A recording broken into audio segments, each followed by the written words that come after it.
Quinnipiac men's soccer is ready to rock and roll for the postseason. The men's and women's hockey teams both had busy weekends. And we get you ready for college basketball with previews for Quinnipiac men's and women's hoops. Sports Paws coming up.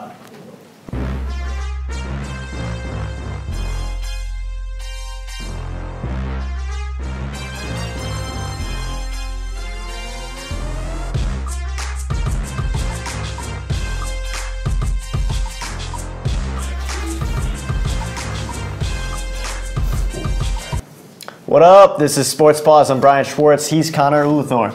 How we doing, Brian? Doing good. It's good to hear. Busy week here in Hamden, and that means we have so much to talk about. Let's hop right into it. All right, Quinnipiac men's soccer had its top 2 seed and first round bye all but wrapped up as it hosted last place Monmouth in the season finale last Wednesday. Bobcats came out guns blazing in Hamden.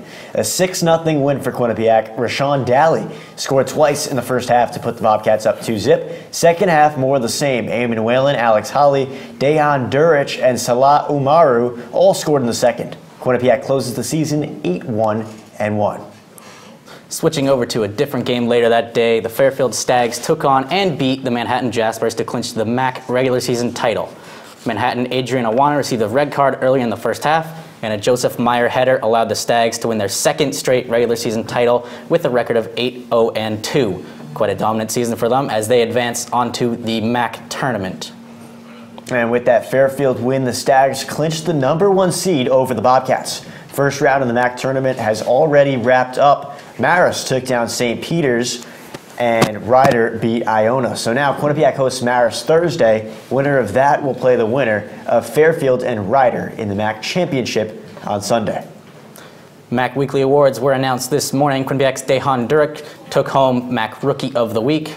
He scored Wednesday against Monmouth and has been a constant in the Bobcat lineup. The Germany native has started all 17 games for the Bobcats this season.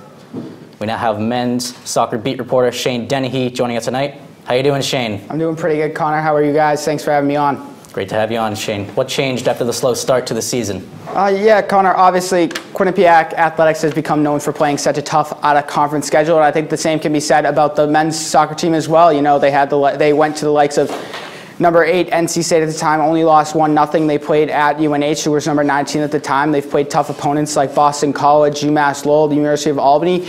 They really challenged themselves in the out-of-conference schedule this year, and, that really prepared them well for MAC play this year. And Eric DaCosta commented on that, saying that, it prepared them for the physical play and the grind of MAC soccer, a game Wednesday and then Saturday constantly throughout the year. And obviously, it came down to that, and you saw how well it prepared them for MAC play, now getting the #2 seed and being able to host a semifinal at home this year for the first time at their new home stadium. Obviously, Shane, they weren't able to get it done last year. How is this year's team different from last year? Brian, I think it just comes down to one person. Eamon Whalen is back and doing what he did so well his freshman year. He's scoring goals. He's leads the team in goals this year with 12 goals. And Eamon Whalen is going to carry this team again, and that's what I think has been the biggest difference, is along with their depth. That's been really impressive to me. They've been able to handle injuries to key players like Paws and Simon Hillinger, Simon Hillinger only played 9 games this year and is second on the team in assists. So if he had a full year, just imagine where he would be. And now you have Rashawn Daly combining with Eamon Whalen, but Eamon Whalen being back to where he was his freshman year with his scoring ability, that's been the biggest difference for this team compared to last year. Shane, you just mentioned a couple of those big names throughout the year, but who's going to be the most important player for the postseason? I think it comes down to goalkeeper Jared Mazzola. He really surprised everyone. Eric DaCosta made a goalkeeping change from Chris Yakovitis, who started in net since day one, since he got to campus from Greece. But it's been Jared Mazzola since midway through the season. I was really surprised they made the change, but I thought it may have been an injury. But Jared Mazzola has been rock solid for the Bobcats all this year, and I think it's. When it comes to tournament time, it's goalkeepers are going to keep you in the game, and if Jared Mazzola can keep doing what he's been doing all year and making those key saves, he's going to put Quinnipiac in a solid position with Eamon Whalen and Rashawn Daly both scoring goals right now. So I think Quinnipiac's got a good recipe with Jared Mazzola in goal. All right, Shane, of course we can't let you go without a prediction. What is it? Brian, you know what? I think Quinnipiac, they can get it done this year. I think they can win the MAC tournament. Like I said, I think their depth is really impressive. I think they can handle this. They went to Marist earlier and beat them 1-0 without Eamon Whalen in the lineup. So I think they can get it done. All right, Shane, thank you, man. Let's take a look at the Sports Paws Twitter poll results. How far will Quinnipiac men's soccer go in the MAC playoffs? Shane says they win it all. Quinnipiac says Shane is correct. 60% go with Quinnipiac winning the MAC championship. 33% say lose in the finals, and 7% say a semifinal loss. Now changing over from the grass to the ice, women's hockey hosted Harvard for the first game in their weekend series. Let's take a look, everybody. Women's hockey hosting Harvard, looking to stay undefeated in the ECAC play. And goaltending was a big name of the game. Scoreless heading into the second period, Harvard, Lexi Lang received a cross-ice pass and a breakaway chance, but Abby Ives, here she is right now, shuts the door and remains scoreless. Now later in the second period, Taylor House intercepts a puck right there, puts a shot on net, good save. Grace Markey open net, what a save there by Lindsay Reed. Still second period, here it is. Here's Sarah Eve. Kudu Godbout gets a stretch pass, one-on-one with the goalie, and again, great save by the Harvard goalie. Neither team scoreless. And into the third period, Kenzie Prater with the shot, rises over. What a great wrist shot there. Bobcats lead 1-0 in the Crimson. They do what they do. Later in the third period, Becca Gilmore sneaks by. Here's a stretch pass. Abby Ives once again seals the deal. The Bobcats shut out Harvard Crimson 1-0, securing their third straight win and improved to 3-0 in conference play. Saturday afternoon, Quinnipiac looked to make it 4 in a row, this time against Dartmouth. It took overtime and they still couldn't get it done. Dartmouth edged Quinnipiac 3-2. It was Jennifer Costa who scored the game winner in the extra period. It's Quinnipiac's first ECAC loss of the season. Puts the Bobcats at 3-1. Dartmouth's first ECAC win. Big Green is now 1-4 in the conference. With that weekend, let's look at the current ECAC standings. Princeton sits atop the division with 3 wins and a tie. But speaking of ties, there's a 3-way tie for second between Cornell, Colgate, and Quinnipiac. While Brown, St. Lawrence, Harvard, and Dartmouth are in the middle of the pack, and RPI, Union, and Yale round off the standings, still winless. Coming up, the MAC volleyball season is close to wrapping up. Who's in and who is out? And we take a look at the men's hockey team and their weekend. We'll be right back. Stay with us on Sports Paws.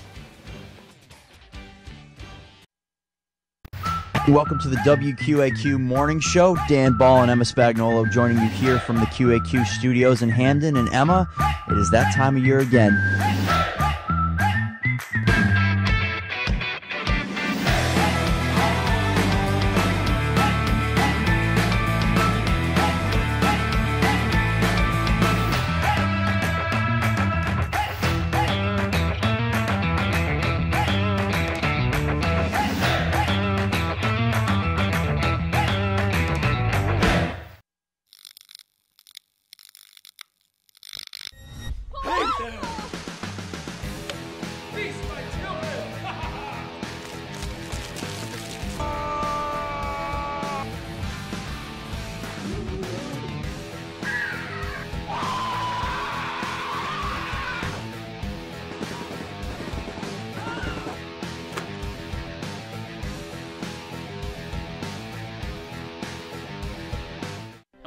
Tonight on Sandwich News, we will determine what makes a good sandwich and a bad sandwich.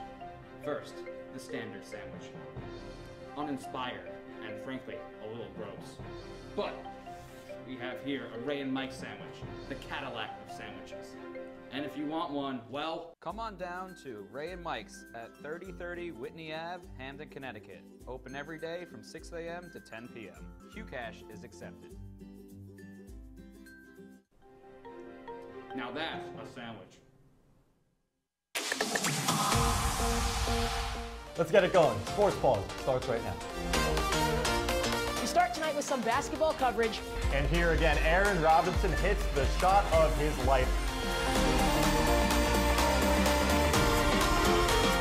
I don't know what that celebration is, MJ, but I'm loving it. Is that Fortnite?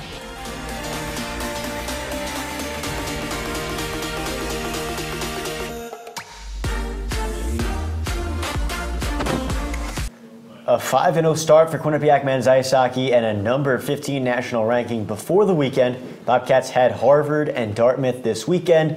Let's take it up to Cambridge as Quinnipiac and Harvard get set on Friday night. A big matchup at the Bright Landry Center. Quinnipiac's first ECAC hockey game of the season. Trying to stay undefeated. 2 minutes into the first period. Here we go. Chase Pritzky. 1-0 Quinnipiac, his 5th of the year. He's been a great player for Quinnipiac so far in this season. Later in the first, Keith Petrozelli with a nice glove save there. After one, Quinnipiac was up 2-0. Opening minute of the second period, now Quinnipiac on the power play. Chase Pritzky feeds Brandon Fortunato. 3-0 Bobcats. A nice play there by the two Bobcats in Harvard. Quinnipiac with the early lead. Not even 2 minutes later, Brogan Rafferty with the one-timer in front of the net. William Falstrom hits it in. It's 4-0 Quinnipiac.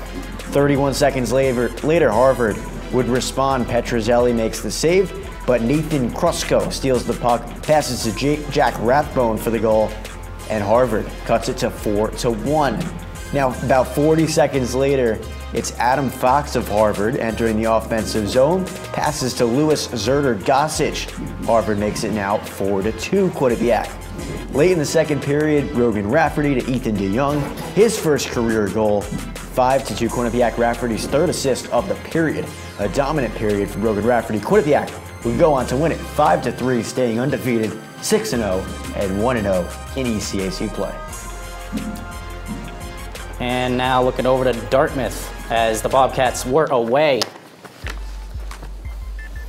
Bobcats here heading up to Dartmouth, looking to stay undefeated on the season, and we're going to get you guys started in the second period. Dartmouth number 26, Jeff Lodzuro dishes to Drew O'Connor and wrist one pass. Keith Petrozelli to give Dartmouth the first lead of the game, 1-0 Dartmouth. Look at that Selly there, so excited. Second period, Dartmouth up 2-0 on the power play. Connor Yao, Will Grauber, Colin Rutherford slapshot goal, 3-0 for the 5-on-3. Third period now, Dartmouth up 3-1, another 4-on-4, puck loose behind the net. And Yao is there, picks it up again, gives it to Lodzero for his second goal of the game, 4-1 Dartmouth. Quinnipiac will go on to lose their first game of the season, 5-1. They will play RPI next Friday. A 1-1 start in ECAC play for the Bobcats as we now take a peep at the conference standings. Rensselaer, the number 1 team, at 3-1. Union, Cornell, Dartmouth, Yale, all with 2 wins. Quinnipiac in the 7th spot, but of course it's incredibly early. Harvard, Brown, Colgate, St. Lawrence round out the bottom of the pack. The men's Division I USCHO polls were updated today. Minnesota Duluth still retaining their first place position, and Quinnipiac moving up 2 spots from 15 to 13. Many ECAC teams in there, including Union, QU, Cornell, and Princeton. Wisconsin now dropping down to round out the top 20, and also a few more ECAC teams received votes. And now joining us in studio, we have men's hockey beat reporter Tom Krasnowski. How's it going, Tom? I'm doing great. Always good to be on Sports Paws. Always good to share the desk with you guys. Connor, Brian, let's get started. Let's get started. So, what's your takeaway from the busy weekend that the team had? So there were some concerns for me this weekend. Against Harvard on Friday, this team was up 4-0 early, but they let their foot off the gas a little bit, only won 5-3. The Bobcats gave up 37 shots in that game, but Keith Petrozelli played a good game, and the offense was good enough to keep them in the game, and they won that one. But on Saturday, the team fell into some bad habits. Dartmouth is a big team, and they did a good job of limiting the Bobcats' offensive attack. They couldn't crack a Dartmouth goalie who was giving them some trouble before, in Adrian Clark, and this led to some frustration. They took 10 penalties in 60 minutes. That resulted in a 3-0 deficit at the halfway point, and they ultimately lost 5-1.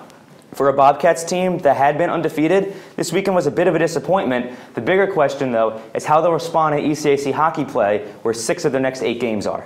You touched on it there, Tom. Of course, it's early. How does Quinnipiac stack up in the ECAC right now? Well, preseason, this team was expected to finish 7th in the coaches' poll, and I think they've improved on that. That said, I still think they're a step below some of the best teams in ECAC hockey, like Cornell, Princeton, maybe Union. But Quinnipiac is firmly in that upper middle class of ECAC hockey, looking at Clarkson, Harvard, who they beat, Dartmouth. I think Quinnipiac's a top 5 team in ECAC hockey, maybe even the 4th best. A 6-1 start is a lot better of a start than a lot of people thought this team could have, and you know the rankings show that. Right now in the USCHO poll rankings, they're the 2nd highest ranked ECAC hockey team, so they've earned it with a good start. So, Tom, this brings a question. Where does a team have to improve to get those crucial wins against those big teams? Well, we touched on it earlier a little bit with the lack of discipline. They had 10 penalties in 60 minutes. That's just inexcusable. So Quinnipiac only had 25 shots on goal in that game against Dartmouth and 1 goal. It's no wonder. They spent almost a third of the game on the penalty kill. And when you're doing that, you're not producing offense, you're not getting shots on goal, you're staying in your own zone. And the Quinnipiac penalty kill over the last couple of years has not been to the level that it was in years prior. This is one of the building blocks of this team. It's part of their identity. It was at 88.7% the last 5 years, only at 80.8% the last 2 years. So the Quinnipiac penalty killing has to do a little bit better, and one way to help that, stop taking so many penalties. 4.7 penalties per game is also up, so some better discipline could help get this penalty killing unit back on track. Only 4 conference games in. What do they have to do to move forward to continue this early success? So for Quinnipiac, the offense is their competitive edge. They are among the league leaders in goals, and they've got star power and depth. They have 9 players with at least 5 points through 7 games. And they also have the star power with Chase Prisky, Odin Tufto, and many others. It's always better to play from ahead than behind. And in that respect, Quinnipiac has gotten the first goal in 5 of their first 7 games. They've won all 5 of those games. So if Quinnipiac continues to jump off to those early starts and take advantage of some home ice, where their next 2 games are, they're 3-0 this year. A little bit of home cooking, jumping out early. Quinnipiac could get those 2 big wins against RPI and a really tough Union team this weekend. T. Crow, thank you very much, my man. Thank you. Quinnipiac volleyball action Saturday. Bobcats took on the Marist Red Foxes. Let's check out the highlights. Quinnipiac and Marist on this weekend at the Burt Kahn Court. Big game for the Bobcats, taking to the first set. Marist up 18-14, some back and forth action. Morgan Sherwood puts a shot over the net. It's blocked by Stephanie Stone. Morgan Fergus gives the Red Foxes the 19-14 lead. Set point now for the Red Foxes, up 24-23. An error by Maria Pansari halts Quinnipiac's comeback. Marist would take the first set. So now second set action. Quinnipiac looking to bounce back and even up the score. Morgan Sherwood puts the ball over the net. Marist goes for the kill, but Kat Miller comes up with a monster block to deny the Red Foxes and give the Bobcats a 12-6 lead. Still in the second set, Quinnipiac looking to pull away. Maria Pansari serves this one up on a platter for Kat Miller. Quinnipiac goes to take the second set. Fourth set action now. Marist match point. Kat Miller serves it over the net, and Sarah Austin puts this game away for the Red Foxes. They win 3-1. After that loss, the volleyball team then continued their weekend home against Siena. The Bobcats won the matchup, winning the first 2 sets, dropped the third set, but then picked up the win on the fourth set. Senior Kat Miller finished off her day with 25 kills. There's a whole game right there. Miller and Gabby Horman had 5 blocks on the game, while Maria Pansari was picking up some apples. 59 assists for her. The Bobcats will finish their regular season play this weekend in Hamden, starting off with Canisius on Saturday. Quinnipiac in that 7th spot in the MAC standings. Iona far and away at the top. Canisius, Ryder, Marist, Fairfield, Niagara follow all over 500. Behind Quinnipiac at St. Peter's, Manhattan, and Siena. Well, Brian, we got one less set of commercials before we wrap it up here. But up next, we look at rugby as they enter their postseason this Saturday. Quinnipiac men's basketball opens up its season against the defending champs Villanova. Hear from Baker Dunleavy, but first, back after this. Hello, and tonight on Sandwich News, we will determine what makes a good sandwich and a bad sandwich. First, the standard sandwich. Uninspired, and frankly, a little gross. But we have here a Ray and Mike sandwich, the Cadillac of sandwiches. And if you want one, well, Come on down to Ray and Mike's at 3030 Whitney Ave, Hamden, Connecticut. Open every day from 6 a.m. to 10 p.m. QCash is accepted. now that's a sandwich. If you like debate, That's a converted relief pitcher making the start because it was a doubleheader. You got no hit by a relief pitcher. You can't tell me that's not embarrassing. analysis, You can see his stance, his positioning right there is excellent. and a side of entertainment. Is he right or is he crazy? Well, we all know the answer to that. He's a bit crazy, but I gotta say, you know. Then join us on Bobcat Breakdown. From the court to the ice to here on the diamond, we'll discuss everything you need to know about Quinnipiac athletics. Bobcat Breakdown, Tuesdays at 9:30.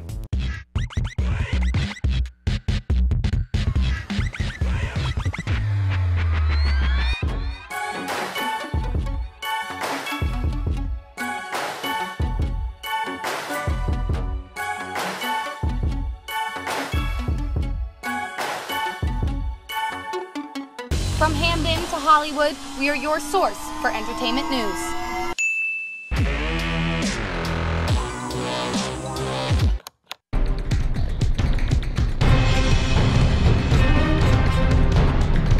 Whether you're on the quad in your room or off campus, tune in to Q30 News for stories from student journalists you can trust. We're covering the latest here on campus and in the surrounding communities. Get the news you need to know every Wednesday night.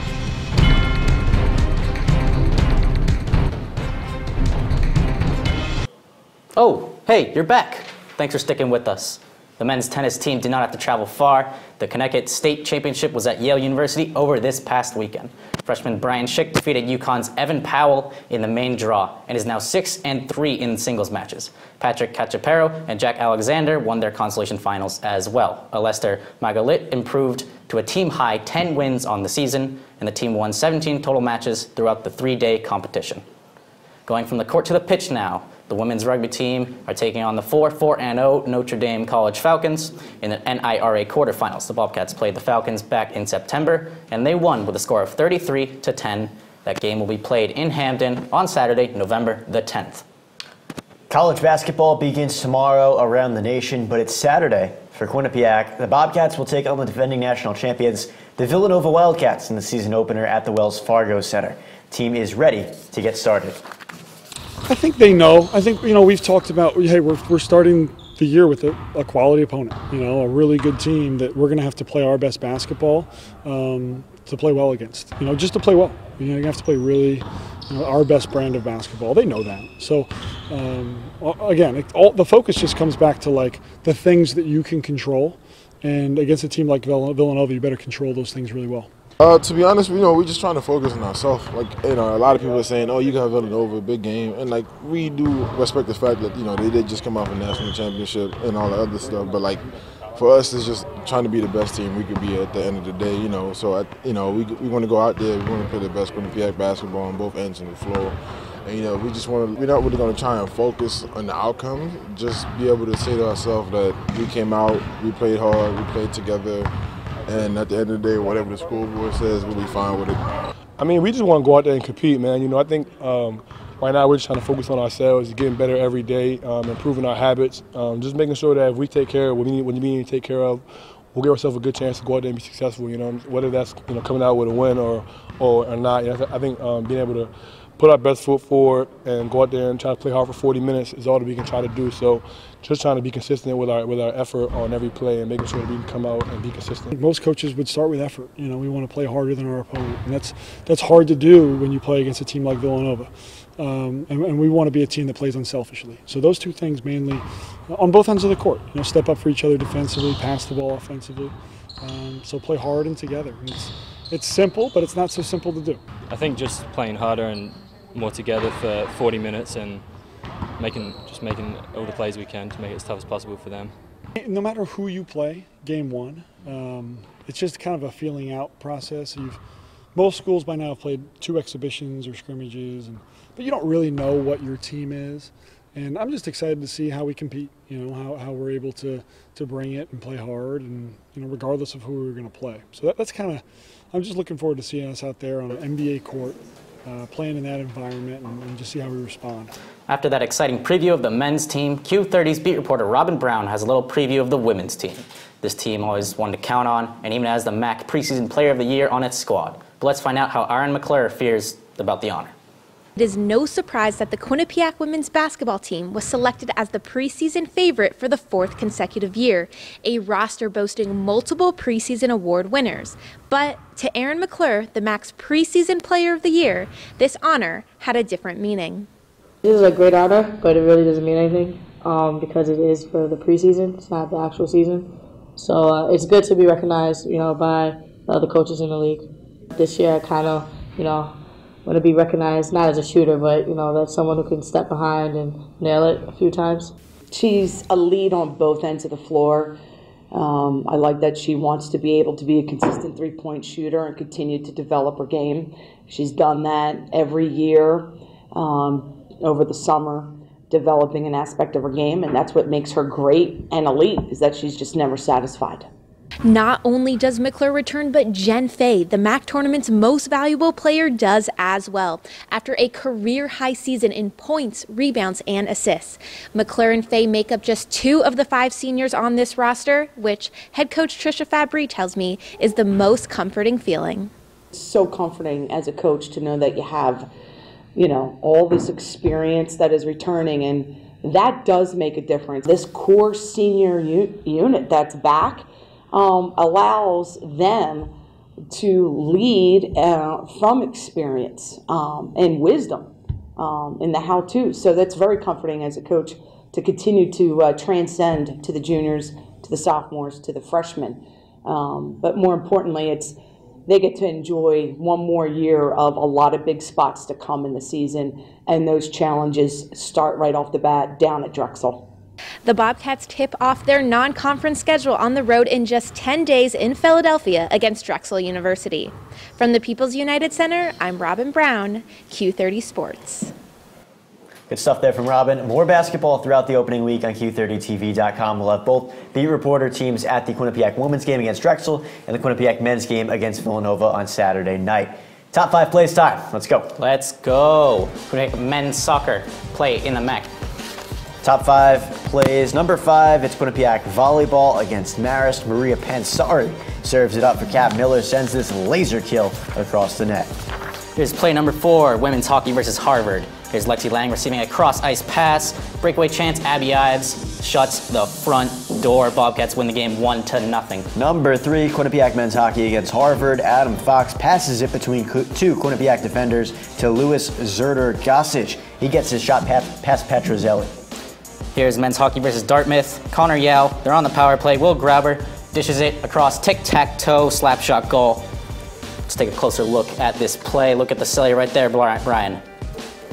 Look at that. Just around Petrozelli. Doesn't get much better than that. Number 1, Quinnipiac women's ice hockey against Harvard. Taylor House intercepts the puck. Her shot saved. Grace Markey gets the juicy rebound, but an unbelievable save made by Lindsay Reed there from Harvard.